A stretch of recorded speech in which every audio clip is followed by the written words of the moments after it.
নির্বাচনে কোন দল ক্ষমতা আসলে আপনাদের জন্য ভালো হবে, জামাত ইসলাম না বিএনপি? জামাতে ইসলাম তো আসলে আসলে ভালো হবে। আসলে ভালো। কেন জামাত ইসলাম?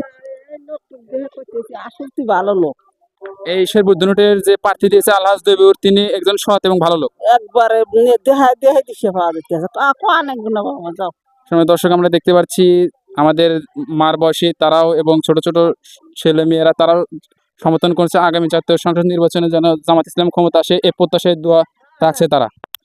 দেশের জাতির কল্যাণে বাংলাদেশ জামাত ইসলামী। আপনি কি মনে করছেন আগামী জাতীয় সংসদ নির্বাচনে জামাত ইসলাম সরকার গঠন করবে?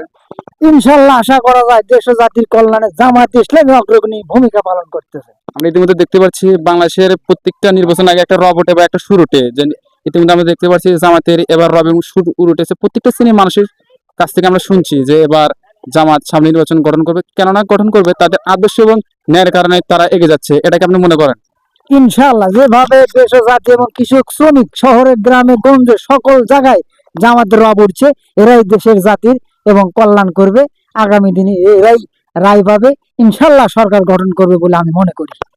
সময় দর্শক আমরা এক ভাষাতে কথা বললাম, তিনি বলছেন যে আগামী যদি ইনশাআল্লাহ আল্লাহ তাআলা চায় তাহলে তারা জাতীয় সংসদ নির্বাচনে জয়ী হবে এবং দেশ গঠনে তারা ইনশাআল্লাহ সক্ষম হবে। সাধারণ মানুষের একটি আশা বা একটি প্রত্যাশা করছেন জামাতের নেতাকর্মীদের কাছ থেকে, কেননা বাড়ি বাড়ি যাচ্ছেন, গণসংযোগ করছেন এবং ভোট চাচ্ছেন। তাদের দাবি হচ্ছে আগামী জাতীয় সংসদ নির্বাচনে যে জয়ী হোক না কেন, তাদের একটা দাবি, তাদের রাস্তা সংস্কার করতে হবে এবং রাস্তাটা পরিবর্তন করে দিতে হবে। বাংলাদেশের উন্নতি সব কিছু হয়েছে, কিন্তু রাস্তায় অনেক উন্নতি হয়নি, গ্রামের সাধারণ মানুষ বলছেন। গ্রাম থেকে গঞ্জে প্রত্যেকটা স্থানীয় রাস্তার ব্যাগাহাল অবস্থা।